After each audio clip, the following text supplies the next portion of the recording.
ਥਿਓਰੈਟੀਕਲੀ ਆਪਾਂ ਇੱਕੋ ਚੀਜ਼ ਨੂੰ ਇੱਕ ਦੂਜੇ ਨਾਲ ਵਿਚਾਰ ਵਟਾਂਦਰਾ ਕਰ ਸਕਦੇ ਹਾਂ, ਪਰ ਜਦੋਂ ਤੱਕ ਆਪਾਂ ਪ੍ਰੈਕਟੀਕੈਲਿਟੀ ਵਿੱਚ ਨਹੀਂ ਜਾਂਦੇ, ਜਦੋਂ ਤੱਕ ਆਪਾਂ ਪ੍ਰੈਕਟੀਕਲ ਨਹੀਂ ਕਰਦੇ, ਐਕਸਪੀਰੀਅੰਸਿਸ ਹੋਣਾ ਪੋਸੀਬਲ ਨਹੀਂ ਆ। ਅਖੰਡ ਪਾਠ ਖੋਖਲਾ ਕਰਮ ਕਾਂਡ ਨਹੀਂ ਆ। ਤੁਹਾਡਾ ਉੱਥੇ ਨਾ ਬੈਠਣਾ ਔਰ ਇਹ ਕਹਿਣਾ ਕਿ ਮੈਂ ਅਖੰਡ ਪਾਠ ਕਰਵਾਇਆ, ਇਹ ਕਰਮ ਕਾਂਡ ਹੋ ਗਿਆ, ਇਹ ਖੋਖਲਾ ਕਰਮ ਕਾਂਡ ਹੋ ਗਿਆ। ਜਦੋਂ ਤੱਕ ਅਸੀਂ ਗੁਰੂ ਗ੍ਰੰਥ ਸਾਹਿਬ ਦੇ ਸ਼ਰਨ 'ਚ ਨਹੀਂ ਗਏ ਨਾ, ਤਦ ਤੱਕ ਸਾਡਾ ਛੁਟਕਾਰਾ ਹੋਣਾ ਨਹੀਂ।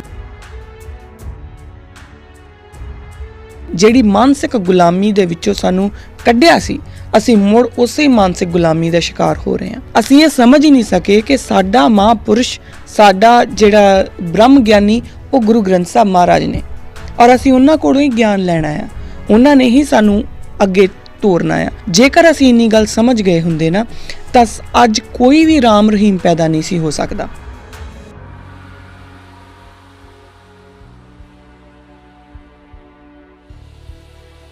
ਵਾਹਿਗੁਰੂ ਜੀ ਕਾ ਖਾਲਸਾ, ਵਾਹਿਗੁਰੂ ਜੀ ਕੀ ਫਤਿਹ। ਕਿਰਦਾਰੇ ਖਾਲਸਾ ਦੇ ਅੱਜ ਦੇ ਇਸ ਐਪੀਸੋਡ ਦੇ ਵਿੱਚ ਆਪ ਸਭ ਦਾ ਬਹੁਤ-ਬਹੁਤ ਸਵਾਗਤ ਹੈ ਜੀ। ਸਾਨੂੰ ਹਰ ਇੱਕ ਸਮੇਂ ਦੇ ਉੱਤੇ ਤੁਸੀਂ ਬਹੁਤ ਸਾਰੀਆਂ ਈਮੇਲਸ ਕਰਦੇ ਰਹਿੰਦੇ ਹੋ। ਤਕਰੀਬਨ ਹਰ ਇੱਕ ਪ੍ਰੋਗਰਾਮ ਤੋਂ ਬਾਅਦ ਮੈਨੂੰ ਈਮੇਲਸ ਆਉਂਦੀਆਂ ਨੇ। ਉਹਨਾਂ ਸਾਰੀਆਂ ਈਮੇਲਸ ਦੇ ਵਾਸਤੇ ਮੈਂ ਆਪ ਸਭ ਦੀ ਬਹੁਤ-ਬਹੁਤ ਆਭਾਰੀ ਹਾਂ। ਸਾਨੂੰ ਜ਼ਰੂਰ ਆਪਣਾ ਜੋ ਵੀ ਤੁਹਾਡੇ ਸੁਝਾਅ ਜਾਂ ਜਿਸ ਤਰੀਕੇ ਨਾਲ ਵੀ ਜੋ ਵੀ ਤੁਸੀਂ ਕੁਐਸਚਨਸ ਅਗਰ ਪੁੱਛਣਾ ਚਾਹੁੰਦੇ ਹੋ ਤਾਂ ਜ਼ਰੂਰ ਪੁੱਛਦੇ ਰਿਹਾ ਕਰੋ। ਅਗਲਾ ਐਪੀਸੋਡ ਜਿਹੜਾ ਆਪਾਂ ਕਰਾਂਗੇ ਔਰ ਅੱਜ ਦਾ ਐਪੀਸੋਡ, ਇਹਨਾਂ ਤੋਂ ਬਾਅਦ ਮੈਂ ਜਿਹੜੇ ਐਪੀਸੋਡ ਕਰੂੰਗੀ ਉਹ ਫਿਰ ਕੁਐਸਚਨ ਆਨਸਰਸ ਵਾਲੇ ਲਊਂਗੀ, ਕਿਉਂਕਿ ਕੁਐਸਚਨ ਆਨਸਰਸ ਦਾ ਜਿਹੜਾ ਕੁਐਸਚਨਸ ਦਾ ਬੈਕਲੌਗ ਬਹੁਤ ਹੋ ਗਿਆ, ਤਾਂ ਉਹਦੇ ਵਾਸਤੇ ਫਿਰ ਮੈਂ ਕੁਐਸਚਨਸ ਲਊਂਗੀ। ਅਗਰ ਤੁਹਾਡੇ ਕੋਲ ਕੋਈ ਕੁਐਸਚਨਸ ਨੇ, ਸਾਨੂੰ ਜ਼ਰੂਰ ਲਿਖ ਕੇ ਭੇਜੋ। ਖੈਰ, ਜਿਹੜੇ ਪਿਛਲੇ 2 ਐਪੀਸੋਡ ਸੀਗੇ ਉਹਦੇ ਵਿੱਚ ਆਪਾਂ ਗੱਲ ਕਰ ਰਹੇ ਸੀਗੇ ਕਿ ਜਦੋਂ ਅਸੀਂ ਅਰਦਾਸ ਦੀ ਗੱਲ ਕਰਦੇ ਹਾਂ, ਅਤੇ ਅਰਦਾਸ ਦੇ ਵਿੱਚ ਜਿੱਥੇ ਆਊਗਾ ਗੁਰੂ ਨਾਨਕ ਪਾਤਸ਼ਾਹ ਦਾ ਨਾਮ ਆਉਂਦਾ, ਆਪਾਂ ਬੋਲਦੇ ਹਾਂ ਕਿ ਨਾਨਕ ਲਈ ਧਿਆਏ, ਤਾਂ ਉਦੋਂ ਉਹਦਾ ਮਤਲਬ ਕੀ ਆ, ਅਸੀਂ ਇਹਦੇ ਬਾਰੇ ਗੱਲ ਕਰ ਰਹੇ ਸੀ। ਪਿਛਲੇ 2 ਐਪੀਸੋਡਸ ਦੇ ਵਿੱਚ ਆਪਾਂ ਗੱਲ ਕਰ ਚੁੱਕੇ ਹਾਂ। ਅੱਜ ਵੀ ਆਪਾਂ ਇਹਦੀ ਕੰਟੀਨਿਊਟੀ ਅੱਗੇ ਰੱਖਣੀ ਆ। ਆਪਾਂ ਇਹ ਗੱਲ ਕਰ ਰਹੇ ਹਾਂ ਕਿ ਗੁਰੂ ਨਾਨਕ ਪਾਤਸ਼ਾਹ ਦਾ ਜਦੋਂ ਨਾਮ ਆਉਂਦਾ ਹੈ, ਅਤੇ ਅਸੀਂ ਗੁਰੂ ਨਾਨਕ ਦੇ ਚਰਨਾਂ ਦੇ ਵਿੱਚ ਜਦੋਂ ਅਸੀਂ ਕਹਿੰਦੇ ਹਾਂ ਕਿ ਗੁਰੂ ਨਾਨਕ ਦਾ ਨਾਮ ਧਿਆਉਣ ਦੀ ਗੱਲ ਕਰਦੇ ਹਾਂ ਅਰਦਾਸ ਦੇ ਵਿੱਚ, ਤਾਂ ਗੁਰੂ ਨਾਨਕ ਪਾਤਸ਼ਾਹ ਦੇ ਚਰਨਾਂ ਦੇ ਵਿੱਚ ਬੇਨਤੀ ਕਰਕੇ ਅਸੀਂ ਉਹਨਾਂ ਕੋਲੋਂ ਕਿਹੜੀਆਂ ਦਾਤਾਂ, ਕਿਸ ਤਰੀਕੇ ਨਾਲ ਅਸੀਂ ਕੀ ਮੰਗ ਰਹੇ ਹਾਂ ਕਿ ਸਾਨੂੰ ਉਹਨਾਂ ਦੇ ਕੋਲੋਂ ਅਸੀਂ ਜਦੋਂ ਉਹਨਾਂ ਨੂੰ ਧਿਆਉਣ ਦੀ ਗੱਲ ਕਰਦੇ ਤਾਂ ਉਹਨਾਂ ਦੀਆਂ ਕਿਵੇਂ ਦੀਆਂ ਸਿੱਖਿਆਵਾਂ ਜਾਂ ਕਿਹੜੀਆਂ ਸਿੱਖਿਆਵਾਂ ਧਿਆਉਣ ਦੀ ਗੱਲ, ਅਪਣਾਉਣ ਦੀ ਗੱਲ ਕਰ ਰਹੇ ਹਾਂ। ਇਸੇ ਕੜੀ ਦੇ ਵਿੱਚ ਜਦੋਂ ਅਸੀਂ ਗੱਲ ਕਰਾਂਗੇ ਸਿੱਖਿਆਵਾਂ ਦੀ, ਤਾਂ ਫਿਰ ਸਾਨੂੰ ਗੱਲ ਕਰਨੀ ਪਊਗੀ ਗੁਰੂ ਨਾਨਕ ਪਾਤਸ਼ਾਹ ਦੇ ਵਿਅਕਤੀਗਤ ਜਿਹੜੀ ਉਹਨਾਂ ਦੀ ਇੱਕ ਪਰਸਨੈਲਿਟੀ ਆ ਉਹਦੀ, ਕਿ ਉਸ ਪਰਸਨੈਲਿਟੀ ਦੇ ਵਿੱਚੋਂ ਸਾਨੂੰ ਹਰ ਇੱਕ ਗੁਰੂ ਨਾਨਕ ਮਹਾਰਾਜ ਦੀ ਜਿਹੜੀ ਵੀ ਆਪਾਂ ਜਦੋਂ ਵੀ ਉਹਨਾਂ ਦੀ ਪਰਸਨੈਲਿਟੀ ਨੂੰ ਦੇਖਾਂਗੇ ਨਾ, ਹਰ ਇੱਕ ਜਿਹੜਾ ਡਾਇਮੈਂਸ਼ਨ ਹੈਗੀ ਆ ਉਹ ਆਪਣੇ ਆਪ ਵਿੱਚ ਇੱਕ ਸਿੱਖਿਆ ਆ। ਉਸ ਸਿੱਖਿਆ ਨੂੰ ਅਸੀਂ ਆਪਣੀ ਜੀਵਨ ਦੇ ਵਿੱਚ ਗ੍ਰਹਿਣ ਕਿੱਦਾਂ ਕਰਨਾ, ਉਹਨੂੰ ਆਪਾਂ ਆਪਣੇ ਆਪ ਦੇ ਵਿੱਚ ਅਬਜ਼ੋਰਬ ਕਿੱਦਾਂ ਕਰਨਾ, ਤਾਂ ਕਿ ਉਹ ਜਿਹੜੀ ਸਿੱਖਿਆ ਹੈ ਉਹ ਸਾਡੀ ਕਿਰਦਾਰ ਬਣ ਜਾਏ, ਉਹ ਸਾਡਾ ਕਿਰਦਾਰ ਜਿਹੜਾ ਅੱਗੇ ਡਿਵੈਲਪ ਹੋਊਗਾ, ਫਿਰ ਕਿਰਦਾਰੇ ਖਾਲਸਾ ਹੋ ਜਾਊਗਾ। ਉਹ ਕਿਰਦਾਰ ਕਿੱਦਾਂ ਬਣਾਇਆ ਜਾਵੇ, ਇਹਦੇ ਉੱਤੇ ਗੱਲ ਜਿਹੜੀ ਆ ਉਹ ਗੁਰੂ ਨਾਨਕ ਮਹਾਰਾਜ ਦੀ ਜਿਹੜੀ ਪਰਸਨੈਲਿਟੀ ਆ ਉਹਦੀਆਂ 4 ਡਾਇਮੈਂਸ਼ਨਸ ਦੀ ਗੱਲ ਆਪਾਂ ਕਰ ਰਹੇ ਸੀਗੇ। ਪਿਛਲੇ 2 ਐਪੀਸੋਡਸ ਦੇ ਵਿੱਚ ਆਪਾਂ 2 ਡਾਇਮੈਂਸ਼ਨਸ ਦੀ ਗੱਲ ਕਰ ਚੁੱਕੇ, ਸਪਿਰਿਚੁਅਲ ਅਤੇ ਰਿਲੀਜੀਅਸ, ਯਾਨੀ ਕਿ ਧਾਰਮਿਕ ਅਤੇ ਅਧਿਆਤਮਿਕ, ਇਹਨਾਂ 2 ਹਿੱਸਿਆਂ ਦੀ 2 ਡਾਇਮੈਂਸ਼ਨਸ ਦੀ ਗੱਲ ਆਪਾਂ ਕਰ ਚੁੱਕੇ ਕਿ ਜਦੋਂ ਅਸੀਂ ਗੁਰੂ ਨਾਨਕ ਦਾ ਨਾਮ ਧਿਆਉਂਦੇ ਹਾਂ ਅਰਦਾਸ ਦੇ ਵਿੱਚ, ਜਿੰਨੀ ਵਾਰੀ ਵੀ ਅਸੀਂ ਅਰਦਾਸ ਦੇ ਵਿੱਚ ਇਹ ਬੋਲੀਏ ਕਿ ਗੁਰੂ ਨਾਨਕ ਦਾ ਨਾਮ ਅਸੀਂ ਧਿਆਉਣ ਦੀ ਗੱਲ ਕਰੀਏ, ਤਾਂ ਉਦੋਂ ਸਾਡੇ ਜਿਹੜਾ ਮਨ ਅੰਦਰ ਉਹ ਕਿਹੋ ਜਿਹੀ ਭਾਵਨਾ ਹੋਣੀ ਚਾਹੀਦੀ ਆ ਕਿ ਉਹਨਾਂ ਦੇ ਅੱਛਾ, ਫਿਰ ਜੇ ਅਸੀਂ ਗੁਰੂ ਨਾਨਕ ਲਈ ਧਿਆਏ ਤਾਂ ਇਹਦਾ ਮਤਲਬ ਹੈ ਕਿ ਗੁਰੂ ਨਾਨਕ ਨੇ ਸਾਨੂੰ ਧਰਮ ਦਿੱਤਾ। ਉਹ ਧਰਮ ਕੀ ਆ, ਔਰ ਇਹਦੇ ਬਾਰੇ ਆਪਾਂ ਬੜੀ ਵਿਸਥਾਰ ਦੇ ਵਿੱਚ ਮੈਂ ਗੱਲ ਕਰ ਚੁੱਕੀ ਹਾਂ ਕਿ ਧਰਮ ਉਹ ਨਹੀਂ ਜੋ ਆਪਾਂ ਅੱਜ ਕੱਲ੍ਹ ਜਿਹਨੂੰ ਆਪਾਂ ਇੱਕ ਬੜਾ ਛੋਟਾ ਜਿਹਾ ਇੱਕ ਵਰਡ ਸਮਝ ਕੇ ਬੈਠੇ ਹਾਂ। ਧਰਮ ਕੀ ਆ ਉਹ ਆਪਾਂ ਗੱਲ ਕਰ ਚੁੱਕੇ ਹਾਂ। ਅਧਿਆਤਮਿਕ ਤੌਰ ਦੇ ਉੱਤੇ ਉਹਨਾਂ ਨੇ ਸਾਨੂੰ ਕੀ ਨਸੀਹਤਾਂ ਦਿੱਤੀਆਂ ਹੈ, ਇਹ ਗੱਲਾਂ ਆਪਾਂ ਆਲਰੇਡੀ ਕਰ ਚੁੱਕੇ ਹਾਂ। ਜਿਹੜਾ ਅੱਜ ਵਾਲਾ ਐਪੀਸੋਡ ਆ ਉਹ ਇਸੇ ਕੜੀ ਦੇ ਵਿੱਚ ਥੋੜ੍ਹਾ ਅੱਗੇ ਆਪਾਂ ਚਲਾਵਾਂਗੇ, ਕਿਉਂਕਿ ਧਾਰਮਿਕ ਅਤੇ ਅਧਿਆਤਮਿਕ ਦਾ ਡਿਫਰੈਂਸ ਕਰਨਾ ਵੀ ਬਹੁਤ ਜ਼ਰੂਰੀ ਆ। ਖੈਰ, ਉਸ ਤੋਂ ਪਹਿਲਾਂ ਮੈਂ ਆਪ ਸਭ ਨਾਲ ਇੱਕ ਈਮੇਲ ਸ਼ੇਅਰ ਕਰਨਾ ਚਾਹੁੰਦੀ ਹਾਂ। ਇਹ ਈਮੇਲ ਜਿਹੜੀ ਹੈ ਉਹ 28 ਮਾਰਚ 2021 ਨੂੰ ਮੈਨੂੰ ਜਗੀਰ ਸਿੰਘ ਹੁਣਾਂ ਨੇ ਲਿਖੀ ਹੈ। ਉਹ ਕਹਿੰਦੇ ਨੇ ਕਿ ਬੀਬਾ ਜੀ, ਜੋ ਤੁਸੀਂ ਗੱਲਾਂ ਕਰਦੇ ਹੋ ਇਹਨਾਂ ਦਾ ਕਿਸੇ ਨੂੰ ਫਾਇਦਾ ਕੀ ਹੋ ਸਕਦਾ ਹੈ? ਕੀ ਸਾਡੇ ਕਰਮ ਕੱਟ ਹੋ ਜਾਣਗੇ? ਰੱਬ ਇਹਨਾਂ ਗੱਲਾਂ ਨਾਲ ਖੁਸ਼ ਹੋ ਜਾਵੇਗਾ? ਕੀ ਸਾਡੀ 84 ਵਾਲਾ ਗੇੜ ਕੱਟਿਆ ਜਾਵੇਗਾ? ਅਸੀਂ ਇਹ ਗੱਲਾਂ ਨਾਲ ਮੁਕਤ ਹੋ ਜਾਵਾਂਗੇ? ਸਾਨੂੰ ਜੇ ਫਿਕਰ ਕਰਨ ਦੀ ਲੋੜ ਹੈ ਉਹ ਇਹ ਹੈ, ਸਾਡਾ ਆਖਰੀ ਵੇਲੇ ਕਿਸੇ ਨੇ ਹੱਥ ਫੜਨਾ ਹੈ, ਰੱਬ ਨੇ, ਜਮਦੂਤ ਨੇ, ਉੱਥੇ ਭਗਤੀ ਦੀ ਕਮਾਈ ਮੰਗੀ ਜਾਂਦੀ ਹੈ। ਹੁਣ ਇਹ ਉਹਨਾਂ ਨੇ ਇੰਨਾ ਕੀ ਬਸ ਲਿਖ ਕੇ ਔਰ ਭੇਜਿਆ ਆ। ਇਹ ਈਮੇਲ ਅੱਜ ਦੇ ਹੀ ਇਸ ਐਪੀਸੋਡ ਦੇ ਵਿੱਚ, ਕਿਉਂਕਿ ਅੱਜ ਬੇਸ਼ੱਕ ਸਾਡਾ ਕੁਐਸਚਨ ਆਨਸਰ ਸੀਰੀਜ਼ ਦਾ ਐਪੀਸੋਡ ਨਹੀਂ ਹੈ, ਪਰ ਫਿਰ ਵੀ ਇਹ ਈਮੇਲ ਅੱਜ ਸ਼ਾਮਿਲ ਕਰਨਾ ਬਹੁਤ ਜ਼ਰੂਰੀ ਸੀ। ਉਹਦਾ ਕਾਰਨ ਇਹ ਹੈ, ਇੱਕ ਤਾਂ ਇਹ ਈਮੇਲ ਆਪਣੇ ਆਪ ਦੇ ਵਿੱਚ ਹੀ ਸਵਾਲ ਵੀ ਹੈ ਔਰ ਕਈ ਤਰ੍ਹਾਂ ਦੇ ਜਵਾਬ ਵੀ ਹੈ। ਕਈ ਤਰ੍ਹਾਂ ਦੇ ਸਵਾਲ ਨਿਕਲ ਕੇ ਆਉਂਦੇ ਆ, ਕਈ ਤਰ੍ਹਾਂ ਦੇ ਜਵਾਬ ਨਿਕਲ ਕੇ ਆਉਂਦੇ ਆ, ਤਾਂ ਮੈਨੂੰ ਲੱਗਾ ਕਿ ਇੱਕ ਰਿਫਰੈਸ਼ ਬਟਨ ਵੀ ਹੈਗਾ ਸਾਡੇ ਲਈ ਕਿ ਅਸੀਂ ਇਹ ਜੋ ਗੱਲਾਂ ਕਰ ਰਹੇ ਹਾਂ, ਜੋ ਕਿਰਦਾਰੇ ਖਾਲਸਾ ਦਾ ਪ੍ਰੋਗਰਾਮ ਹੈ, ਇਹਦੇ ਵਿੱਚ ਜੋ ਆਪਾਂ ਵਿਚਾਰ ਵਟਾਂਦਰੇ ਕਰ ਰਹੇ ਹਾਂ, ਇਹਨਾਂ ਦਾ ਫਾਇਦਾ ਕੀ ਹੈ, ਇਹਨਾਂ ਦਾ ਮਤਲਬ ਕੀ ਆ, ਅਸੀਂ ਕਿਉਂ ਕਰ ਰਹੇ ਹਾਂ। ਸੋ ਇਸ ਕਰਕੇ ਮੈਨੂੰ ਲੱਗਾ ਕਿ ਇਹ ਈਮੇਲ ਜਿਹੜੀ ਮੈਂ ਅੱਜ ਦੇ ਐਪੀਸੋਡ ਦੇ ਵਿੱਚ ਹੀ ਸ਼ਾਮਿਲ ਕਰ ਲਵਾਂ। ਹੁਣ ਆਪਾਂ ਹਮੇਸ਼ਾ ਤੋਂ ਇਹ ਗੱਲ ਕਰਦੇ ਆਏ ਹਾਂ, ਜਦੋਂ ਤੋਂ ਆਪਾਂ ਇਹ ਪ੍ਰੋਗਰਾਮ ਮੈਨੂੰ ਲੱਗਦਾ ਸ਼ੁਰੂ ਕੀਤਾ ਹੈ, ਔਰ ਵਿੱਚੋਂ ਕਾਫੀ ਮੈਜੋਰਿਟੀ ਆਫ ਪ੍ਰੋਗਰਾਮਸ ਦੇ ਵਿੱਚ, ਮੈਜੋਰਿਟੀ ਆਫ ਐਪੀਸੋਡਸ ਦੇ ਵਿੱਚ ਮੈਂ ਇਹ ਗੱਲ ਬਾਰ-ਬਾਰ ਦੁਹਰਾਈ ਆ ਕਿ ਜੋ ਗੱਲਾਂ ਆਪਾਂ ਕਰਦੇ ਹਾਂ, ਤੁਸੀਂ ਮੈਨੂੰ ਸਵਾਲ ਪੁੱਛਦੇ ਆ, ਮੈਂ ਜਵਾਬ ਦੇਣ ਦੀ ਕੋਸ਼ਿਸ਼ ਕਰਦੀ ਹਾਂ, ਜਾਂ ਮੈਂ ਆਪਣੇ ਕੋਲੋਂ ਕੋਈ ਇੱਕ ਟੌਪਿਕ ਲੈ ਕੇ ਆਉਂਦੀ ਹਾਂ, ਉਹ ਤੁਹਾਡੇ ਨਾਲ ਮੈਂ ਸਾਂਝਾ ਕਰਦੀ ਹਾਂ, ਜੋ ਆਪਾਂ ਵਿਚਾਰ ਵਟਾਂਦਰਾ ਕਰਦੇ ਹਾਂ, ਇਹ ਸਿਰਫ ਇੱਕ ਥਿਓਰੈਟੀਕਲ ਅੰਡਰਸਟੈਂਡਿੰਗ ਹੈ। ਇਹ ਗੱਲ ਆਪਾਂ ਕਰਦੇ ਆਏ ਹਾਂ, ਹਮੇਸ਼ਾ ਕੀਤੀ ਆ ਕਿ ਇੱਕ ਥਿਓਰੈਟੀਕਲ ਅੰਡਰਸਟੈਂਡਿੰਗ ਆ।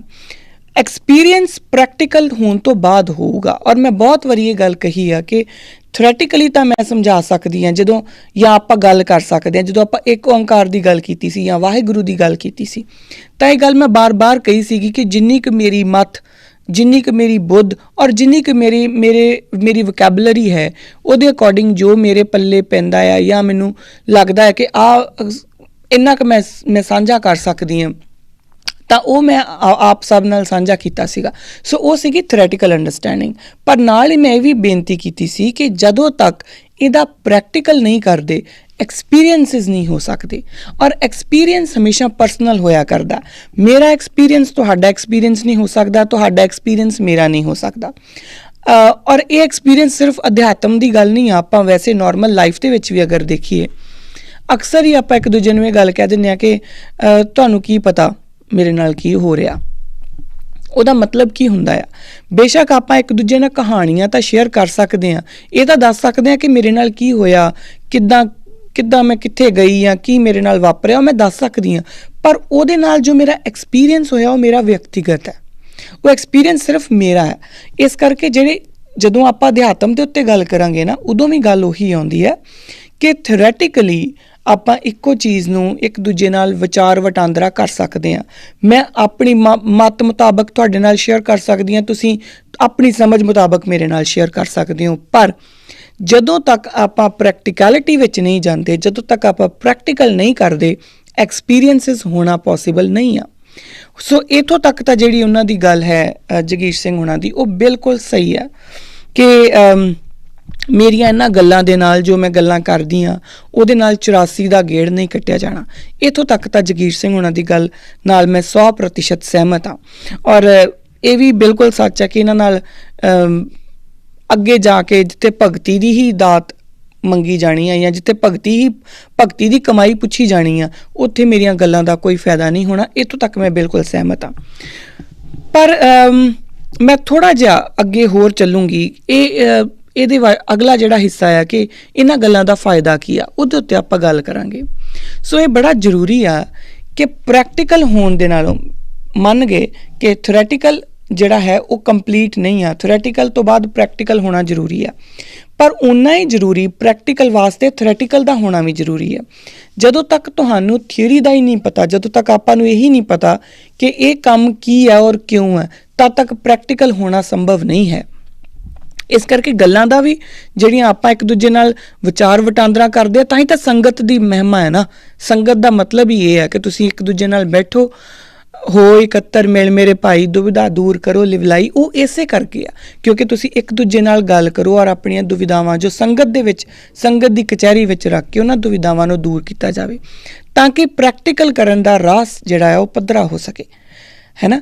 इस करके 100% ठीक आ कि बिना प्रैक्टिकल ਦੇ ਥਿਓਰੈਟੀਕਲ ਦਾ ਕੋਈ ਵਜੂਦ ਨਹੀਂ, ਪਰ ਇਹ ਓਨਾ ਹੀ ਜਿਹੜਾ ਸ਼ੋਰ ਇਹ ਵੀ ਆ, ਓਨਾ ਹੀ ਕਰੈਕਟ ਇਹ ਵੀ ਆ ਕਿ ਥਿਓਰੈਟੀਕਲ ਤੋਂ ਬਿਨਾ ਪ੍ਰੈਕਟੀਕਲ ਵੀ ਨਹੀਂ ਹੋ ਸਕਦਾ। ਹੁਣ ਇਹਦੇ ਵਿੱਚ ਇੱਕ ਮੈਂ ਥੋੜ੍ਹਾ ਜਿਹਾ ਇਹਨੂੰ ਵਿਸਥਾਰ ਦੇ ਵਿੱਚ ਹੋਰ ਜਾਣਾ ਚਾਹੂੰਗੀ। ਜਦੋਂ ਆਪਾਂ ਕਿਰਦਾਰੇ ਖਾਲਸਾ ਦੇ ਪਹਿਲੇ ਐਪੀਸੋਡ ਕੀਤੇ ਸੀਗੇ ਤਾਂ ਉਦੋਂ ਇੱਕ ਗੱਲ ਦਾ ਜ਼ਿਕਰ ਮੈਂ ਪਹਿਲਾਂ ਹੀ ਕੀਤਾ ਸੀਗਾ ਕਿ ਕਰਮ ਕਾਂਡ, ਕਿਉਂਕਿ ਆਪਾਂ ਕਰਮ ਕਾਂਡਾਂ ਤੋਂ ਸ਼ੁਰੂ ਕੀਤੀ ਸੀ ਗੱਲ, ਕਿ ਕਰਮ ਕਾਂਡ ਦਾ ਮਤਲਬ ਕੀ ਹੁੰਦਾ ਆ। ਔਰ ਗੱਲ ਇਹ ਆਈ ਸੀ ਕਿ ਸਨਾਤਨ ਪਰੰਪਰਾ ਦੇ ਵਿੱਚ ਦੋ ਤਰ੍ਹਾਂ ਦੀ ਗੱਲ ਆਉਂਦੀ ਆ। ਉਹ ਇੱਕ ਆਉਂਦੀ ਆ ਗਿਆਨ ਕਾਂਡ ਅਤੇ ਇੱਕ ਆਉਂਦੀ ਆ ਕਰਮ ਕਾਂਡ। ਔਰ ਸਨਾਤਨ ਸ਼ਾਸਤਰਾਂ ਦੇ ਵਿੱਚ ਬੜਾ ਸਾਫ਼ ਉਹਨਾਂ ਨੇ ਲਿਖਿਆ ਹੋਇਆ ਕਿ ਜੇਕਰ ਤੁਸੀਂ ਦੁਨਿਆਵੀ ਸੁੱਖ, ਦੁਨਿਆਵੀ ਵਸਤਾਂ, ਦੁਨਿਆਵੀ ਜਿਹੜੀਆਂ ਬਲੈਸਿੰਗਸ ਆ ਉਹ ਪਾਉਣੀਆਂ ਤਾਂ ਉਹਦੇ ਵਾਸਤੇ ਕਰਮ ਕਾਂਡ ਹੈ। ਪਰ ਜੇਕਰ ਤੁਸੀਂ ਆਤਮਾ ਨੂੰ ਪਰਮਾਤਮਾ, ਇਸ ਆਤਮਾ ਨੂੰ ਉਸ ਪਰਮਾਤਮਾ ਦੇ ਨਾਲ ਇੱਕ ਕਰਨਾ, ਉਹਦੇ ਨਾਲ ਦੀ ਲਿਵ ਜੋੜਨੀ ਹੈ, ਤਾਂ ਫਿਰ ਉਹਦੇ ਵਾਸਤੇ ਗਿਆਨ ਕਾਂਡ ਹੈ। ਇਹ ਗੱਲ ਆਪਾਂ ਸ਼ੁਰੂਆਤ ਦੇ ਵਿੱਚ ਹੀ ਕੀਤੀ ਸੀਗੀ। ਹੁਣ ਪ੍ਰੋਬਲਮ ਕੀ ਹੋਈ? ਪ੍ਰੋਬਲਮ ਇਹ ਹੋਈ ਕਿ ਜਿਹੜੇ ਆਮ ਲੋਕ ਸੀਗੇ ਉਹਨਾਂ ਨੇ ਸਿਰਫ ਕਰਮ ਕਾਂਡ ਨੂੰ ਹੀ ਆਪਣਾ ਰਾਹ ਬਣਾ ਲਿਆ, ਗਿਆਨ ਕਾਂਡ ਨੂੰ ਉਹ ਕਿਤੇ ਪਿੱਛੇ ਛੱਡ ਆਏ। ਗਿਆਨ ਵੱਲ ਉਹਨਾਂ ਦਾ ਧਿਆਨ ਗਿਆ ਹੀ ਨਹੀਂ, ਜਾਂ ਉਹਨਾਂ ਨੇ ਸੋਚਿਆ ਕਿਉਂਕਿ ਗਿਆਨ ਵਾਸਤੇ ਤੁਹਾਨੂੰ ਪੜ੍ਹਨਾ ਵੀ ਪਊਗਾ, ਤੁਹਾਨੂੰ ਅੰਤਰ ਧਿਆਨ ਵੀ ਹੋਣਾ ਪਊਗਾ, ਤੁਹਾਨੂੰ ਆਪਣੇ ਅੰਦਰ ਦੇ ਐਕਸਪੀਰੀਅੰਸਿਸ ਵੀ ਲੈਣੇ ਪੈਣਗੇ। ਔਰ ਉਸ ਤੋਂ ਬਾਅਦ ਦੇਖੋ, ਅੰਤਰ ਧਿਆਨ ਹੋਣ ਦਾ ਮਤਲਬ ਅੱਜ ਕੱਲ੍ਹ ਦੇ ਜੇ ਆਪਾਂ ਸੰਦਰਭ ਵਿੱਚ ਵੇਖੀਏ ਅਤੇ ਜਦੋਂ ਬੱਚੇ ਪੜ੍ਹਦੇ ਵੀ ਆ ਨਾ, ਜਦੋਂ ਤੁਸੀਂ ਕੋਈ ਬਹੁਤ ਗੂੜ੍ਹ ਪੜ੍ਹਾਈ ਕਰ ਰਹੇ ਹੋ, ਜਿਵੇਂ ਕੋਈ ਮੈਡੀਕਲ ਪੜ੍ਹ ਰਿਹਾ, ਕੋਈ ਮੈਡੀਸਨਸ ਪੜ੍ਹ ਰਿਹਾ, ਕੋਈ ਲਾਅ ਪੜ੍ਹ ਰਿਹਾ, ਜਦੋਂ ਕੋਈ ਬਹੁਤ ਗੂੜ੍ਹ ਪੜ੍ਹਾਈ ਆਪਾਂ ਕਰਦੇ ਹਾਂ ਨਾ, ਫਿਰ ਸਾਨੂੰ ਬੈਠ ਕੇ ਉਹਦੇ ਵਾਸਤੇ ਪ੍ਰੋਪਰ ਧਿਆਨ ਦੇਣਾ ਪੈਂਦਾ, ਪ੍ਰੋਪਰ ਟਾਈਮ ਦੇਣਾ ਪੈਂਦਾ ਉਹਨੂੰ। ਇਹ ਨਹੀਂ ਹੁੰਦਾ ਕਿ ਆਪਾਂ ਤੁਰੇ ਫਿਰਦੇ ਨਹੀਂ ਉਹ ਕਰ ਸਕਦੇ। ਤਾਂ ਉਹ ਜਿਹੜਾ ਟਾਈਮ ਹੈ ਬੇਸਿਕਲੀ ਉਹ ਕੀ ਆ, ਉਹ ਤੁਹਾਡੇ ਅੰਤਰ ਧਿਆਨ ਹੋਣਾ ਹੀ ਆ। ਕਿਉਂਕਿ ਤੁਸੀਂ ਜਦੋਂ ਆਪਣੀ ਮੈਡੀਸਨ ਜਾਂ ਲਾਅ ਜਾਂ ਜੋ ਵੀ ਤੁਹਾਡੀ ਇਨਫੋਰਮੇਸ਼ਨ ਆ, ਤੁਸੀਂ ਉਹਨੂੰ ਪੜ੍ਹਦੇ ਆ, ਤੁਹਾਡੇ ਮਾਈਂਡ ਨੇ ਉਹਨੂੰ ਪ੍ਰੋਸੈਸ ਵੀ ਤਾਂ ਕਰਨਾ ਹੈ ਨਾ। ਉਹ ਪ੍ਰੋਸੈਸਿੰਗ ਵਾਸਤੇ ਤੁਹਾਨੂੰ ਬਕਾਇਦਾ ਫੋਕਸ ਹੋਣਾ ਪਊਗਾ। ਬਾਰ-ਬਾਰ ਆਪਾਂ ਕਹਿੰਦੇ ਹਾਂ ਕਿ ਸਟੇ ਫੋਕਸ। ਉਹਦਾ ਮਤਲਬ ਕੀ ਆ ਕਿ ਤੁਸੀਂ ਆਪਣੇ ਆਪ ਨੂੰ ਇਕਾਗਰਤਾ ਦੇ ਵਿੱਚ ਲੈ ਕੇ ਆਓ, ਹੈ ਨਾ। ਤਾਂ ਉਹੀ ਗੱਲ ਅਗਰ ਆਪਾਂ ਪੁਰਾਤਨ ਸਮਿਆਂ ਦੇ ਵਿੱਚ ਜਾਈਏ ਤਾਂ ਉਦੋਂ ਵੀ ਜਦੋਂ ਤੁਸੀਂ ਗਿਆਨ ਦੀ ਗੱਲ ਕਰਨੀ ਆ ਤਾਂ ਫਿਰ ਤੁਹਾਨੂੰ ਪੜ੍ਹਨਾ ਪੈਣਾ, ਤੁਹਾਨੂੰ ਗੁਰੂ ਦੀ ਸ਼ਰਨ 'ਚ ਜਾਣਾ ਪੈਣਾ, ਕਿਸੇ ਗੁਰੂ ਨੂੰ ਇਹ ਪੁੱਛਣਾ ਪੈਣਾ ਕਿ ਅਸੀਂ ਕੀ ਕਰੀਏ, ਕਿਵੇਂ ਦੇਖੀਏ, ਕਿਵੇਂ ਸਮਝੀਏ। ਔਰ ਉਹਨਾਂ ਲੋਕਾਂ ਨੂੰ ਇਹ ਸਾਰਾ ਕੁਝ ਕਰਨਾ ਪੈਣਾ ਸੀਗਾ। ਪਰ ਉਦੋਂ ਫਿਰ ਉਹਨਾਂ ਨੇ ਕੀ ਕੀਤਾ ਕਿ ਉਹ ਗਿਆਨ ਵਾਲਾ ਕੰਮ ਔਖਾ ਲੱਗਾ, ਉਹਨੂੰ ਉਹਨਾਂ ਨੇ ਸਾਈਡ 'ਤੇ ਛੱਡਦੇ ਗਏ। ਜਿਵੇਂ ਮੈਂ ਕਿਹਾ ਕਿ ਗੁਰੂ ਦੀ ਸ਼ਰਨ 'ਚ ਜਾਣਾ ਪੈਣਾ ਸੀ, ਗੁਰੂ ਨਾਲ ਗੱਲਾਂ ਕਰਨੀਆਂ ਪੈਣੀਆਂ ਸੀ। ਫਿਰ ਜੋ ਗੁਰੂ ਨੇ ਰਸਤੇ ਦੱਸੇ ਉਹਨਾਂ ਉੱਤੇ ਚੱਲਦਿਆਂ ਇਕਾਗਰ ਮਨ ਹੋ ਕੇ ਉਸ ਪਰਮਾਤਮਾ ਦਾ ਧਿਆਨ ਵੀ ਧਰਨਾ ਪੈਣਾ ਸੀ, ਅੰਤਰ ਮਨ ਹੋਣਾ ਪੈਣਾ ਸੀ। ਸ਼ਾਇਦ ਕਈ ਘੰਟੇ ਲੋਕ ਬੈਠੇ ਰਹਿੰਦੇ ਆ ਅੱਖਾਂ ਬੰਦ ਕਰਕੇ, ਜਾਂ ਕੋਈ ਜਿਸ ਤਰੀਕੇ ਦੀ ਵੀ ਸਾਡੀ ਕਮਾਈ ਹੈ, ਜਿਸ ਤਰੀਕੇ ਦੀ ਵੀ ਸਾਡੀ ਮਨਤਾ ਹੈ, ਉਸ ਤਰੀਕੇ ਨਾਲ ਉਹ ਲੋਕ ਆਪਣਾ ਧਿਆਨ ਕਰਦੇ ਆ। ਹੁਣ ਜਦੋਂ ਇਹ ਸਾਰਾ ਕੁਝ ਕਰਨਾ ਸੀਗਾ ਤਾਂ ਉਸ ਤੋਂ ਬਾਅਦ ਫਿਰ ਜੋ ਤੁਹਾਡੇ ਐਕਸਪੀਰੀਅੰਸਿਸ ਹੋਏ ਉਹਨਾਂ ਨੂੰ ਗੁਰੂ ਦੇ ਆਸ਼ਰਮ ਦੇ ਵਿੱਚ ਬੈਠ ਕੇ, ਗੁਰੂ ਦੇ ਚਰਨਾਂ ਦੇ ਵਿੱਚ ਬੈਠ ਕੇ ਇੱਕ ਦੂਜੇ ਦੇ ਨਾਲ ਗੱਲਬਾਤ ਵੀ ਕਰਨੀ ਸੀ। ਸਨਾਤਨ ਪਰੰਪਰਾ ਦੇ ਵਿੱਚ ਇਹਨੂੰ ਸ਼ਾਸਤਰਾਰਥ ਕਿਹਾ ਜਾਂਦਾ ਸੀਗਾ। ਹੁਣ ਇਹ ਗੱਲ ਸਾਨੂੰ ਸਮਝਣੀ ਪਊਗੀ। ਉਹ ਸ਼ਾਸਤਰਾਰਥ ਕਰਨਾ ਬੜਾ ਜ਼ਰੂਰੀ ਸੀ, ਇੱਕ ਬੜਾ ਅਹਿਮ ਅੰਗ ਸੀਗਾ। ਪਰ ਹੁਣ ਆਮ ਲੋਕਾਂ ਨੇ ਕੀ ਕੀਤਾ, ਉਹਨਾਂ ਨੇ ਵੇਖਿਆ ਕਿ ਪੜ੍ਹੂਗਾ ਕਿਹੜਾ, ਸਮਝੂਗਾ ਕਿਹੜਾ। ਫਿਰ ਗੁਰੂ ਕੋਲੇ ਇੰਨਾ ਲੰਬਾ ਸਮਾਂ ਬੈਠ ਕੇ ਉਹਨਾਂ ਨਾਲ ਗੱਲਾਂ ਕਰੋ, ਫਿਰ ਐਕਸਪੀਰੀਅੰਸਿਸ ਲਓ, ਫਿਰ ਉਹਨਾਂ ਨੂੰ ਪ੍ਰੈਕਟੀਕੈਲਿਟੀ ਦੇ ਵਿੱਚ ਲੈ ਕੇ ਆਓ, ਫਿਰ ਉਹ ਸ਼ਾਸਤਰਾਰਥ ਵੀ ਕਰੋ। ਇਹ ਬਹੁਤ ਔਖਾ ਕੰਮ ਆ। ਤਾਂ ਉਹਨਾਂ ਨੇ ਆਪਣੀ ਸਹੂਲਤ ਦੇ ਮੁਤਾਬਕ ਕੀ ਕੀਤਾ ਕਿ ਇੱਕ ਪੰਡਿਤ ਜੀ ਨੂੰ ਆਤਮਾ ਅਤੇ ਪਰਮਾਤਮਾ ਦੇ ਵਿਚਕਾਰ ਇੱਕ ਵਿਚੋਲੇ ਵਾਂਗੂ ਪਾ ਲਿਆ ਕਿ ਆਹ ਸਾਡਾ ਵਿਚੋਲਾ ਹੋ ਗਿਆ। ਹੁਣ ਉਹਦੇ ਨਾਲ ਹੋਇਆ ਕਿ ਪੰਡਿਤ ਜੀ ਨੂੰ ਪੁੱਛਣਾ ਸ਼ੁਰੂ ਕੀਤਾ ਕਿ ਪੰਡਿਤ ਜੀ ਤੁਸੀਂ ਗਿਆਨ ਵਾਲੀਆਂ ਗੱਲਾਂ ਸਾਰੀਆਂ ਤੁਸੀਂ ਆਪ ਕਰੋ, ਸਾਨੂੰ ਸਿਰਫ ਇੰਨਾ ਮੋਟਾ ਦੱਸ ਦਿਓ ਕਿ ਅਸੀਂ ਕਿਹੜੇ ਕਰਮ ਕਾਂਡ ਕਰੀਏ ਅਤੇ ਸਾਡੇ 84 ਕੱਟੀ ਜਾਏ, ਜਾਂ ਜਿਸ ਤਰੀਕੇ ਦੀਆਂ ਵੀ ਸਾਡੀਆਂ ਜੋਨਾਂ ਕੱਟੀਆਂ ਜਾਣ, ਮੋਕਸ਼ ਮਿਲ ਜੇ, ਮੁਕਤੀ ਮਿਲ ਜੇ। ਤਾਂ ਪੰਡਿਤ ਜੀ ਉਹਨਾਂ ਨੂੰ ਉਹ ਰਾਹ ਦੱਸਣੇ ਸ਼ੁਰੂ ਹੋ ਗਏ। ਪਰ ਹੁਣ ਹੋਇਆ ਕੀ, ਕਿਉਂਕਿ ਉਹਨਾਂ ਨੇ ਗਿਆਨ ਤਾਂ ਛੱਡ ਦਿੱਤਾ ਦੂਰ, ਕਰਮ ਕਾਂਡ ਨੂੰ ਹੱਥ 'ਚ ਫੜ ਲਿਆ। ਔਰ ਹੌਲੀ ਕਰਦੇ ਉਹ ਕਰਮ ਕਾਂਡ ਜਿਹੜਾ ਆ ਉਹ ਵੀ ਖੋਖਲਾ ਹੁੰਦਾ ਗਿਆ। ਕਿਉਂ ਖੋਖਲਾ ਹੁੰਦਾ ਗਿਆ ਇਹ ਸਮਝਣਾ ਬਹੁਤ ਜ਼ਰੂਰੀ ਆ। खोखला इस करके हुंदा गया क्योंकि ਉਹਦੇ ਵਿੱਚੋਂ ਭਾਵ ਮਾਈਨਸ ਹੁੰਦੇ ਗਏ, ਉਹਦੇ ਵਿੱਚੋਂ ਜਿਹੜੀ ਕੌਨਸ਼ੀਅਸਨੈਸ ਆ ਉਹ ਮਾਈਨਸ ਹੁੰਦੀ ਗਈ। ਹੁਣ ਭਾਵ ਕਿਉਂ ਮਾਈਨਸ ਹੋ ਗਏ? ਕਿਉਂਕਿ ਭਾਵ ਬਿਨਾਂ ਗਿਆਨ ਦੇ ਹੋ ਹੀ ਨਹੀਂ ਸਕਦੇ। ਗਿਆਨ ਦਾ ਹੋਣਾ ਭਾਵਾਂ ਦੇ ਲਈ ਬਹੁਤ ਜ਼ਰੂਰੀ ਹੈ, ਬਿਨਾਂ ਗਿਆਨ ਦੇ ਭਾਵ ਨਹੀਂ ਹੋ ਸਕਦਾ। ਇਹਨੂੰ ਅਗਰ ਆਪਾਂ ਐਗਜ਼ਾਮਪਲ ਦੇ ਕੇ ਦੇਖੀਏ ਨਾ ਤਾਂ ਇੱਕ ਛੋਟੀ ਜਿਹੀ ਐਗਜ਼ਾਮਪਲ ਮੈਂ ਇੰਝ ਹੀ ਦਿੰਦੀ ਹਾਂ ਆਪਣੇ ਲਾਈਫ ਦੇ ਵਿੱਚੋਂ ਹੀ। ਜਿੱਦਾਂ ਇੱਕ ਮਾਂ ਆ, ਹਰ ਇੱਕ ਮਾਂ ਨੂੰ ਆਪਣਾ ਬੱਚਾ ਬਹੁਤ ਪਿਆਰਾ ਹੁੰਦਾ ਆ, ਔਰ ਇਹ ਕਿਹਾ ਜਾਂਦਾ ਹੈ ਕਿ ਮਾਂ ਆਪਣੇ ਬੱਚੇ ਨੂੰ ਲੱਖਾਂ ਦੀ ਭੀੜ ਦੇ ਵਿੱਚੋਂ ਵੀ ਪਹਿਚਾਣ ਲੈਂਦੀ ਆ। ਪਰ ਅਗਰ ਉਹੀ ਮਾਂ ਕਿਸੇ ਬਿਮਾਰੀ ਦੇ ਵਿੱਚ ਸ਼ਿਕਾਰ ਹੋ ਗਈ ਔਰ ਜਾਂ ਉਹ ਕਿਸੇ ਕੌਮਾ ਦੇ ਵਿੱਚ ਚਲੀ ਗਈ, ਔਰ ਉਹ ਜਿਹੜਾ ਬੱਚਾ ਆ ਉਹ ਆਉਂਦਾ ਜਾਂ ਬਿਰਧ ਅਵਸਥਾ ਦੇ ਵਿੱਚ ਆ ਉਹ ਬੱਚਾ ਆਉਂਦਾ ਆ, ਉਹ ਕਹਿੰਦਾ ਮਾਂ ਮੈਂ ਆ, ਪਹਿਚਾਣਿਆ? ਮਾਂ ਕਹਿੰਦੀ ਨਹੀਂ ਪਹਿਚਾਣਿਆ। ਉਹ ਜਾਂ ਇੰਝ ਦੇਖਦੀ ਰਹਿੰਦੀ ਹੈ ਜਾਂ ਸਿਰ ਹਿਲਾ ਦਿੰਦੀ ਹੈ ਕਿ ਨਹੀਂ ਪਹਿਚਾਣਿਆ। ਫਿਰ ਉਹ ਬੋਲਦਾ ਮਾਂ ਮੈਂ ਤੇਰਾ ਪੁੱਤਰ। ਹੁਣ ਮਾਂ ਵੀ ਉਹੀ ਹੈ, ਬੱਚਾ ਵੀ ਉਹੀ ਹੈ ਨਾ, ਪਰ ਮਾਂ ਪਹਿਚਾਣ ਨਹੀਂ ਸਕੀ। ਕਿਉਂ ਨਹੀਂ ਪਹਿਚਾਣ ਸਕੀ? ਕਿਉਂਕਿ ਉਹ ਗਿਆਨ ਬੋਧ ਜਿਹੜਾ ਉਹ ਖਤਮ ਹੋ ਗਿਆ। ਮਾਂ ਉਹਨੂੰ ਰੈਕਗਨਾਈਜ਼ ਨਹੀਂ ਕਰ ਸਕੀ, ਉਹਨੂੰ ਉਹ ਜਿਹੜਾ ਇੱਕ ਬੋਧ ਹੋਣਾ ਸੀ ਉਹ ਨਹੀਂ ਹੋ ਪਾਇਆ, ਔਰ ਉਹਦੇ ਕਰਕੇ ਗਿਆਨ ਨਹੀਂ ਹੋਇਆ ਕਿ ਮੇਰਾ ਪੁੱਤਰ ਹੈ। ਔਰ ਇਸੇ ਕਰਕੇ ਜਿਹੜੇ ਭਾਵ ਹੈ ਉਹ ਨਹੀਂ ਆ ਸਕੇ। ਜਿਹੜੇ ਭਾਵ ਮਾਂ ਦੇ ਅੰਦਰੋਂ ਸਰਲਤਾ ਦੇ ਵਿੱਚ ਹੀ ਨਿਕਲ ਕੇ ਆਉਂਦੇ ਸੀਗੇ, ਸਿਰਫ ਗਿਆਨ ਦੀ ਐਬਸੈਂਸ ਦੇ ਵਿੱਚ, ਕਿਉਂਕਿ ਗਿਆਨ ਇੰਦਰੀਆਂ ਨੇ ਕੰਮ ਨਹੀਂ ਕੀਤਾ, ਗਿਆਨ ਦੀ ਐਬਸੈਂਸ ਦੇ ਵਿੱਚ ਉਹ ਭਾਵ ਖਤਮ ਹੋ ਗਏ। ਸੋ ਇੱਥੋਂ ਤੁਸੀਂ ਆਪਾਂ ਇੰਨਾ ਕੁ ਸਮਝ ਲਈਏ ਕਿ ਗਿਆਨ ਭਾਵਾਂ ਦੇ ਲਈ ਬਹੁਤ ਇੰਪੋਰਟੈਂਟ ਹੈ। ਬਿਨਾਂ ਗਿਆਨ ਦੇ ਭਾਵ ਨਹੀਂ ਹੋ ਸਕਦੇ, ਔਰ ਬਿਨਾਂ ਭਾਵ ਦੇ ਕੋਈ ਵੀ ਕੰਮ ਜਦੋਂ ਆਪਾਂ ਕਰਾਂਗੇ ਨਾ ਉਹ ਹੌਲੀ ਹੌਲੀ ਮਕੈਨੀਕਲ ਵਰਤਾਰਾ ਬਣਦਾ ਜਾਊਗਾ। ਉਹ ਬਿਲਕੁਲ ਓਨਾ ਹੀ ਮਕੈਨੀਕਲ ਹੋ ਜਾਊਗਾ। ਜਿੱਦਾਂ ਅਗਰ ਆਪਾਂ ਇਹਨੂੰ ਦੇਖੀਏ ਤੇ ਛੋਟੀ ਜਿਹੀ ਐਗਜ਼ਾਮਪਲ ਆ, ਇਹ ਵੀ ਇੱਕ ਤਰ੍ਹਾਂ ਦੀ ਐਗਜ਼ਾਮਪਲ ਹੀ ਹੈ ਕਿ ਅਕਸਰ ਪੋਸਟ ਆਫਿਸ ਦੇ ਵਿੱਚ ਅਗਰ ਆਪਾਂ ਜਾਂਦੇ ਹਾਂ, ਇੱਥੋਂ ਦਾ ਮੈਨੂੰ ਪਤਾ ਨਹੀਂ ਬਟ ਇੰਡੀਆ ਦੇ ਵਿੱਚ ਤਾਂ ਇੱਦਾਂ ਹੀ ਆ। ਪੋਸਟ ਆਫਿਸ ਦੇ ਵਿੱਚ ਜਾਂਦੇ ਤਾਂ ਉੱਥੇ ਇੱਕ ਪੋਸਟਮੈਨ ਬੈਠੇ ਹੁੰਦੇ, ਉਹਨਾਂ ਦਾ ਕੰਮ ਸਿਰਫ ਇਹ ਹੁੰਦਾ ਕਿ ਉਹਨਾਂ ਨੇ ਚਿੱਠੀਆਂ ਦੇ ਉੱਤੇ ਸਟੈਂਪ ਲਾਉਣੀ ਹੁੰਦੀ ਆ। ਉਹ ਆਪਸ ਦੇ ਵਿੱਚ ਗੱਲਾਂ ਕਰ ਰਹੇ ਹੁੰਦੇ ਅਤੇ ਸਟੈਂਪ ਜਿਹੜੀ ਉਹ ਬਸ ਹੱਥ ਦੇ ਨਾਲ ਹੀ ਚੱਲ ਰਿਹਾ ਹੁੰਦਾ। ਉਹ ਕੀ ਹੁੰਦਾ ਆ? ਕਿਉਂਕਿ ਉਹਨਾਂ ਦਾ ਇੱਕ ਮਕੈਨੀਕਲ ਵਰਤਾਰਾ, ਉਹਨਾਂ ਨੂੰ ਪਤਾ ਕਿ ਉਹਨਾਂ ਦੇ ਹੱਥਾਂ ਨੂੰ ਪਤਾ ਕਿ ਅਸੀਂ ਇੱਥੋਂ ਚੱਕਣਾ, ਇੱਥੇ ਲਗਵਾ ਦੇਣੀ ਆ। ਸੋ ਇਹ ਮਕੈਨੀਕਲ ਵਰਤਾਰਾ, ਉਹਦੇ ਵਿੱਚ ਭਾਵ ਨਹੀਂ ਹੈਗੇ, ਉਹਦੇ 'ਚ ਗਿਆਨ ਵੀ ਨਹੀਂ ਹੈਗਾ। ਤਾਂ ਜਦੋਂ ਤੁਸੀਂ ਕੋਈ ਵੀ ਕਰਮ ਕਾਂਡ ਜਿਹੜੇ ਕਰਦੇ ਆ ਬਿਨਾਂ ਭਾਵ ਦੇ, ਔਰ ਉਹ ਬਿਨਾਂ ਭਾਵ ਦੇ ਆਪਣੇ ਆਪ ਹੀ ਹੋ ਜਾਣੇ ਕਿਉਂਕਿ ਗਿਆਨ ਮਾਈਨਸ ਹੋ ਗਿਆ।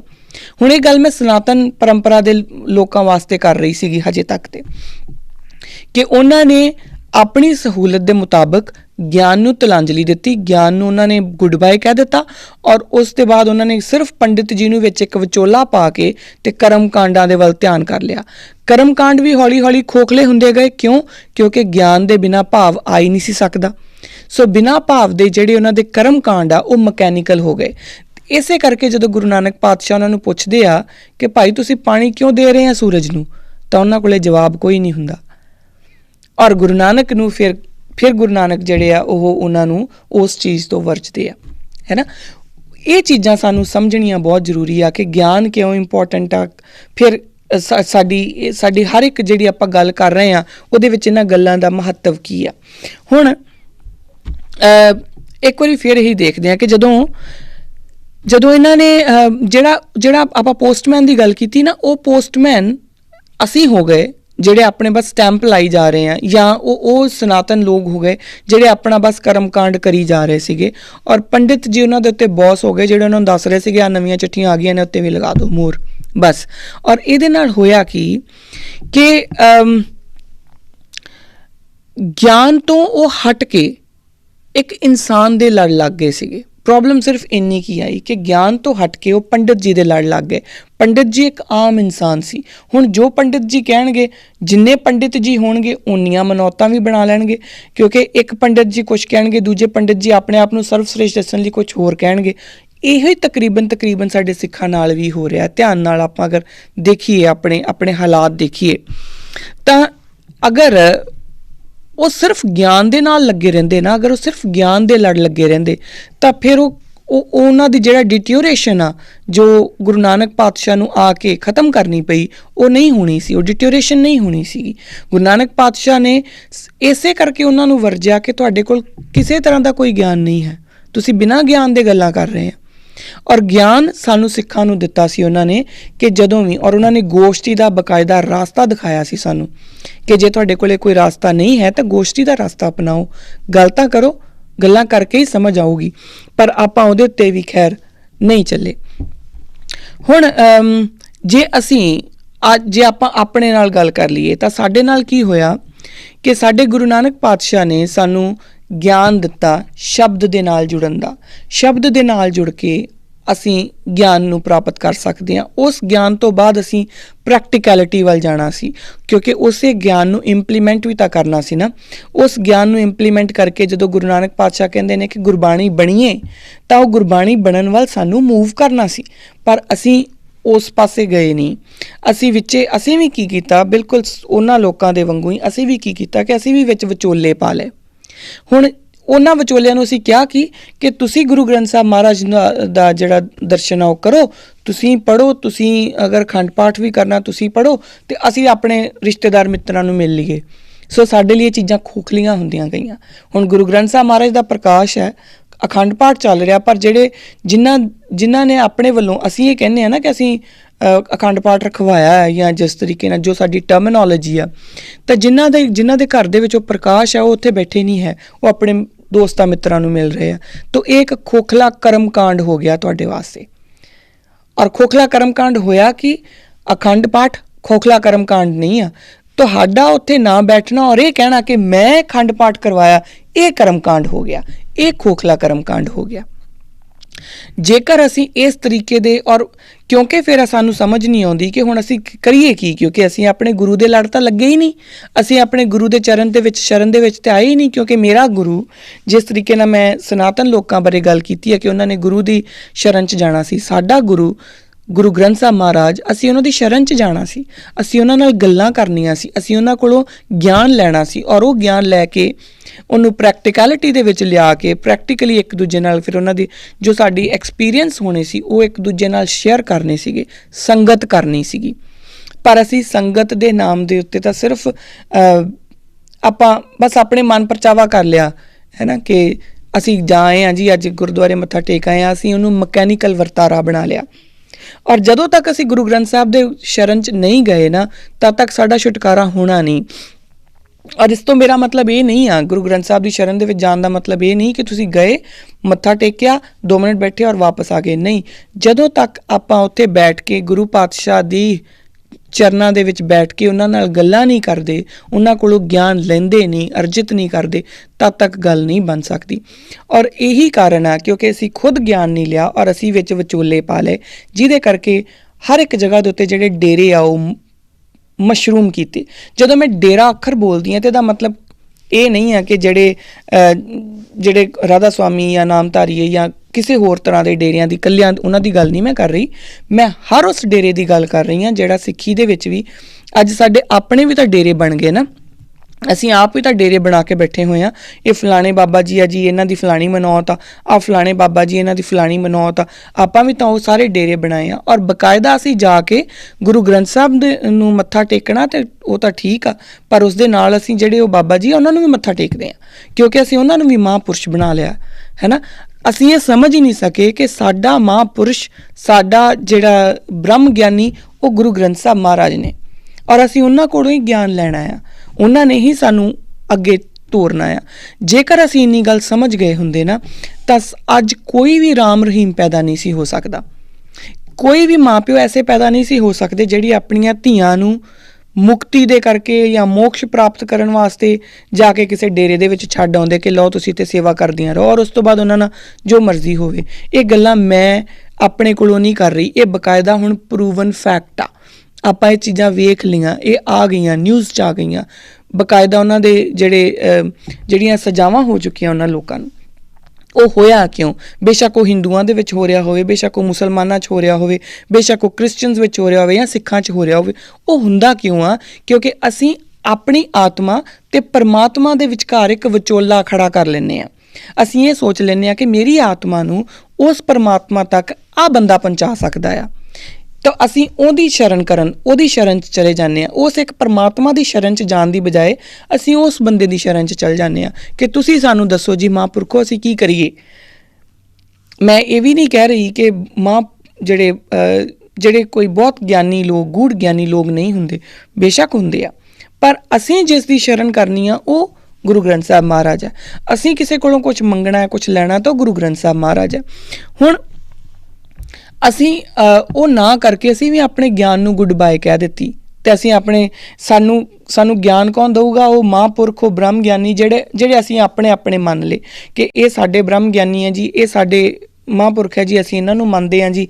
ਅਸੀਂ ਹਰ ਕਿਸੇ ਬੰਦੇ ਨੂੰ, ਅਸੀਂ ਵੀ ਬੰਦਿਆਂ ਦੇ ਲੜ ਲੱਗਣਾ ਸ਼ੁਰੂ ਹੋ ਗਏ। ਸੋ ਗੁਰੂ ਨਾਨਕ ਪਾਤਸ਼ਾਹ ਨੇ ਜਿਹੜੀ ਬੌਧਿਕ ਗੁਲਾਮੀ, ਜਿਹੜੀ ਮਾਨਸਿਕ ਗੁਲਾਮੀ ਦੇ ਵਿੱਚੋਂ ਸਾਨੂੰ ਕੱਢਿਆ ਸੀ, ਅਸੀਂ ਮੁੜ ਉਸੇ ਮਾਨਸਿਕ ਗੁਲਾਮੀ ਦਾ ਸ਼ਿਕਾਰ ਹੋ ਰਹੇ ਹਾਂ। ਅਸੀਂ ਮੁੜ ਉੱਥੇ ਹੀ ਜਾ ਰਹੇ ਹਾਂ ਔਰ ਉੱਥੇ ਜਾ ਕੇ ਅਸੀਂ ਬਕਾਇਦਾ ਸ਼ਾਇਦ ਪਹਿਲਾਂ ਨਾਲੋਂ ਵੀ ਜ਼ਿਆਦਾ, ਕਿਉਂਕਿ ਹੁਣ ਕਰਪਸ਼ਨ ਵੀ ਤਾਂ ਜ਼ਿਆਦਾ ਹੋ ਗਈ ਨਾ, ਤਾਂ ਉਸੇ ਤਰੀਕੇ ਨਾਲ ਅਸੀਂ ਅੱਜ ਫਿਰ ਪਹਿਲਾਂ ਵਾਲੇ ਲੋਕ ਜਿਹੜੇ ਸੀ ਉਹ ਪੰਡਤ ਦੇ ਕਹੇ ਦੇ ਉੱਪਰ ਚੱਲ ਰਹੇ ਸੀ। ਅਸੀਂ ਅੱਜ ਜੋ ਹਾਂ ਉਹ ਆਪਣੇ ਜਿਹੜੇ ਅਸੀਂ ਸੋ ਕਾਲਡ ਆਪਣੇ ਕੁਛ ਕੁ ਜਿਨ੍ਹਾਂ ਨੂੰ ਅਸੀਂ ਬਹੁਤ ਮਹਾਂਪੁਰਖ, ਬ੍ਰਹਮ ਗਿਆਨੀ ਜਾਂ ਜਿਸ ਤਰੀਕੇ ਦੇ ਵੀ ਨਾਮ ਦੇ ਨਾਲ ਜਾਂ ਬਾਬਾ ਜੀ ਜਾਂ ਕਿਸ ਤਰੀਕੇ ਦੇ ਵੀ ਨਾਮ ਦੇ ਨਾਲ ਅਸੀਂ ਜਾਣਦੇ ਹਾਂ, ਅੱਜ ਅਸੀਂ ਉਹਨਾਂ ਦੀ ਗੱਲ ਸੁਣ ਰਹੇ ਹਾਂ ਔਰ ਫਿਰ ਬਕਾਇਦ ਸਾਡੇ ਅਤੇ ਉਹਨਾਂ ਵਿੱਚ ਕੋਈ ਫ਼ਰਕ ਨਹੀਂ ਰਹਿ ਜਾਂਦਾ, ਹੈ ਨਾ। ਤਾਂ ਗੁਰੂ ਗ੍ਰੰਥ ਸਾਹਿਬ ਮਹਾਰਾਜ ਨੂੰ ਲਿਵਿੰਗ ਗੋਡ ਜਾਂ ਲਿਵਿੰਗ ਗੁਰੂ ਮੰਨ ਕੇ ਜਦੋਂ ਆਪਾਂ ਗੱਲ ਕਰਦੇ ਹਾਂ, ਜਦੋਂ ਅਸੀਂ ਕਹਿੰਦੇ ਹਾਂ ਕਿ ਇਹ ਸਾਡੀ ਜਾਗਤ ਜੋਤ ਹੈ, ਤਾਂ ਫਿਰ ਸਾਨੂੰ ਉਹਨਾਂ ਦੀ ਹੀ ਸ਼ਰਨ ਦੇ ਵਿੱਚ ਜਾਣਾ ਸੀਗਾ। ਜੇ ਅਸੀਂ ਉਹਨਾਂ ਦੀ ਸ਼ਰਨ 'ਚ ਗਏ ਹੁੰਦੇ ਤਾਂ ਸਾਨੂੰ ਇਹ ਸਮਝ ਲੱਗ ਜਾਣੀ ਸੀ, ਸਾਨੂੰ ਇਹ ਪਤਾ ਲੱਗ ਜਾਣਾ ਸੀ ਕਿ ਅਧਿਆਤਮ ਅਤੇ ਧਾਰਮਿਕ ਇਹਨਾਂ ਦੋਵਾਂ ਦੇ ਵਿੱਚ ਫ਼ਰਕ ਕੀ ਔਰ ਇਹ ਇਕੱਠੇ ਕਿਵੇਂ ਆ। ਫਿਰ ਸਾਨੂੰ ਅੱਜ ਜਿਹੜੀਆਂ ਸਾਡੇ ਵਿੱਚ ਬਹਿਸਾਂ ਚੱਲ ਰਹੀਆਂ ਨਾ ਕਿ ਸਿੱਖ ਤਾਂ ਜੀ ਧਰਮ ਨਹੀਂ ਆ ਜੀ, ਸਿੱਖ ਪੰਥ ਆ ਜੀ, ਸਿੱਖ ਇਹ ਆ ਜੀ, ਸਿੱਖ ਉਹ ਨਹੀਂ ਆ ਜੀ, ਫਿਰ ਇਹ ਨਹੀਂ ਹੋਣੀਆਂ ਸੀ, ਕਿਉਂਕਿ ਫਿਰ ਸਾਡੇ ਅੰਦਰ ਜਿਹੜਾ ਗਿਆਨ ਦਾ ਚਾਨਣ ਹੋਣਾ ਸੀਗਾ। ਔਰ ਸਾਰੇ ਹੀ ਆਪਣੀ ਜਗ੍ਹਾ ਦੇ ਉੱਤੇ ਸਹੀ ਵੀ ਹੈ, ਕਿਉਂਕਿ ਜੇ ਆਪਾਂ ਇਹਨੂੰ ਧਿਆਨ ਨਾਲ ਦੇਖਣਾ ਸ਼ੁਰੂ ਕਰੀਏ ਤਾਂ ਸਿੱਖੀ ਜਦੋਂ ਗੁਰੂ ਗ੍ਰੰਥ ਸਾਹਿਬ ਮਹਾਰਾਜ ਦੇ ਆਪਾਂ ਲੜ ਲੱਗਦੇ ਹਾਂ ਤਾਂ ਸਾਨੂੰ ਉਹ ਅਧਿਆਤਮ ਦਾ ਰਾਹ ਦੱਸਦੇ ਆ। ਉਹ ਦੱਸਦੇ ਆ ਕਿ ਇਸ ਆਤਮਾ ਦੀ ਪਰਮਾਤਮਾ ਨਾਲ ਨਿਰੰਤਰਤਾ ਕਿਵੇਂ ਹੋ ਸਕਦੀ ਆ। ਤਾਂ ਉਸ ਟਾਈਮ ਦੇ ਉੱਤੇ ਉਹ ਅਧਿਆਤਮਿਕ ਹੁੰਦੇ ਆ, ਉਹ ਇੱਕ ਪੰਥ ਜਿਹੜਾ ਹੈ, ਪੰਥ ਦੇ ਉੱਤੇ ਆਪਾਂ ਚੱਲ ਰਹੇ ਹਾਂ, ਹੈ ਨਾ। ਪਰ ਜਦੋਂ ਆਪਾਂ ਅੱਗੇ ਚੱਲ ਕੇ ਦੇਖੀਏ ਤਾਂ ਉਹੀ ਜਿਹੜੇ ਗੁਰੂ ਗ੍ਰੰਥ ਸਾਹਿਬ ਮਹਾਰਾਜ ਸਾਨੂੰ ਇਹ ਵੀ ਦੱਸਦੇ ਆ ਕਿ ਤੁਸੀਂ ਜਾਤ ਧਰਮ ਨਹੀਂ ਪੁੱਛਣਾ, ਹੈ ਨਾ, ਤਾਂ ਫਿਰ ਸਾਨੂੰ ਉਹ ਧਰਮ ਦੀ ਗੱਲ ਵੀ ਦੱਸ ਰਹੇ ਆ। ਮੈਂ ਇਹਦੇ 'ਚ ਇੱਕ ਗੱਲ ਬੋਲਦੀ ਹਾਂ, ਆਤਮ ਦੇਓ ਪੂਜੀਏ ਗੁਰ ਕੇ ਸਹਿਜ ਸੁਭਾਏ, ਆਤਮੇ ਨੂੰ ਆਤਮੇ ਦੀ ਪ੍ਰਤੀਤ ਹੋਏ ਤਾਂ ਘਰ ਹੀ ਪਰਚਾ ਪਾਏ। ਹੁਣ ਇਹ ਸਪਿਰਿਚੁਅਲੀ ਇਹ ਅਧਿਆਤਮਿਕ ਤੌਰ ਦੇ ਉੱਤੇ ਸਾਨੂੰ ਗੁਰੂ ਗ੍ਰੰਥ ਸਾਹਿਬ ਮਹਾਰਾਜ ਦੱਸ ਰਹੇ ਆ। ਇਸ ਟਾਈਮ ਦੇ ਉੱਤੇ ਇਹ ਪੰਥ ਹੈ। ਕਿਉਂ ਪੰਥ ਹੈ? ਕਿਉਂਕਿ ਗੁਰੂ ਪਾਤਸ਼ਾਹ ਸਾਨੂੰ ਕਹਿੰਦੇ ਨੇ, ਗੁਰ ਸਤਿਗੁਰ ਦਾਤੇ ਪੰਥ ਬਤਾਇਆ, ਹਰ ਮਿਲਿਆ ਆਏ ਪ੍ਰਭ ਮੇਰੀ।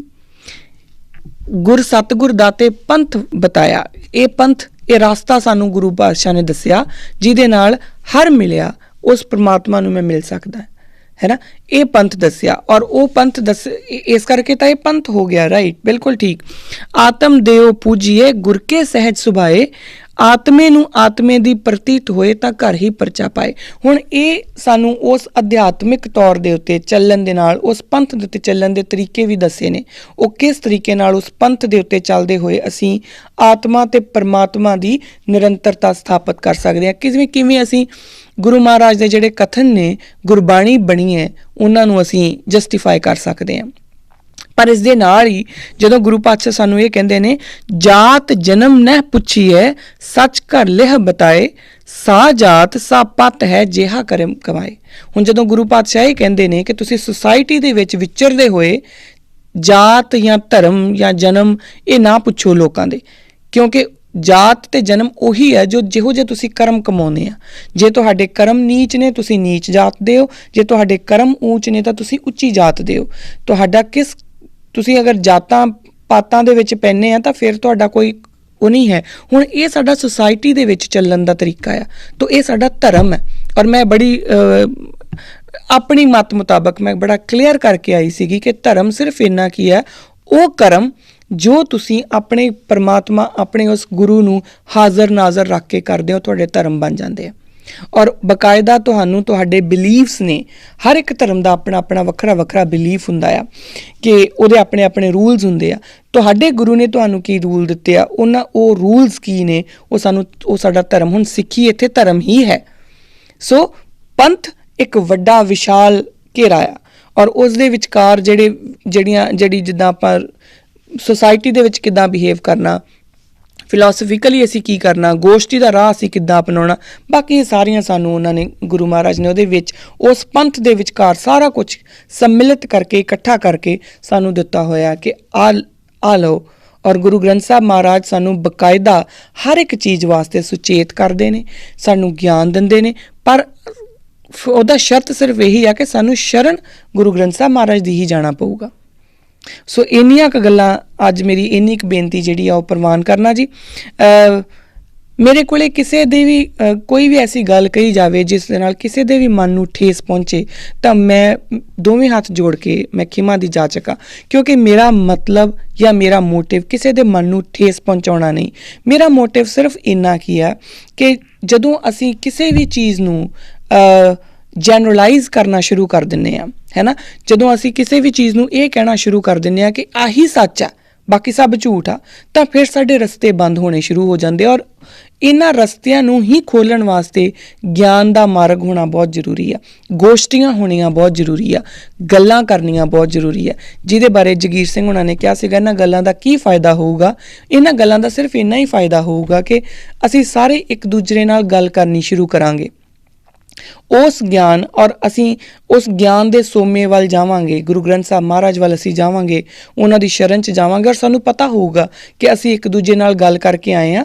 ਉਹਦਾ ਐਕਸਪੀਰੀਅੰਸ ਇਹ ਸੀ, ਮੇਰਾ ਐਕਸਪੀਰੀਅੰਸ ਇਹ ਆ, ਮੇਰੀ ਕਹਾਣੀ ਇਹ, ਉਹਦਾ ਐਕਸਪੀਰੀਅੰਸ, ਉਹਦੀ ਕਹਾਣੀ ਇਹ ਆ। ਅਤੇ ਬਕਾਇਦਾ ਗੁਰੂ ਗ੍ਰੰਥ ਸਾਹਿਬ ਮਹਾਰਾਜ ਦੇ ਚਰਨਾਂ ਦੇ ਵਿੱਚ ਬੇਨਤੀ ਕਰਕੇ ਜਦੋਂ ਅਸੀਂ ਬੈਠਾਂਗੇ ਤਾਂ ਸਾਨੂੰ ਗਿਆਨ ਦੀ ਦਾਨ ਜ਼ਰੂਰ ਮਿਲੂਗਾ। ਔਰ ਗਿਆਨ ਮਿਲਣ ਤੋਂ ਬਾਅਦ ਹੀ ਅਸੀਂ ਪ੍ਰੈਕਟੀਕਲ ਕਰ ਸਕਦੇ ਹਾਂ, ਉਸ ਤੋਂ ਪਹਿਲਾਂ ਅਸੀਂ ਪ੍ਰੈਕਟੀਕਲ ਨਹੀਂ ਕਰ ਸਕਦੇ। ਸੋ ਇੰਨੀਆਂ ਕੁ ਮੇਰੀਆਂ ਅੱਜ ਬੇਨਤੀਆਂ ਜਿਹੜੀਆਂ ਨੇ ਪ੍ਰਵਾਨ ਕਰਨਾ ਜੀ। ਅਗਲੇ ਐਪੀਸੋਡ ਦੇ ਵਿੱਚ ਅਸੀਂ ਜਿਹੜੀਆਂ ਸੋਸ਼ਲ ਸਟਰਕਚਰਸ ਦੇ ਉੱਪਰ ਗੱਲ ਕਰਾਂਗੇ, ਗੁਰੂ ਨਾਨਕ ਮਹਾਰਾਜ ਦੀ ਪਰਸਨੈਲਿਟੀ ਦੇ ਵਿੱਚੋਂ ਹੀ, ਉਹਨਾਂ ਦੀ ਜਿਹੜਾ ਵਿਅਕਤੀਗਤ ਜਿਹੜਾ ਵਿਸ਼ਾਲਤਾ ਆ ਉਹਦੇ ਵਿੱਚੋਂ ਹੀ ਆਪਾਂ ਇਹ ਸਮਝਣ ਦੀ ਕੋਸ਼ਿਸ਼ ਕਰਾਂਗੇ ਕਿ ਉਹਨਾਂ ਨੇ ਇੱਕ ਸਿੱਖ ਨੂੰ ਕੀ ਮੱਤ ਦਿੱਤੀ ਹੈ ਸੁਸਾਇਟੀ ਵਾਸਤੇ।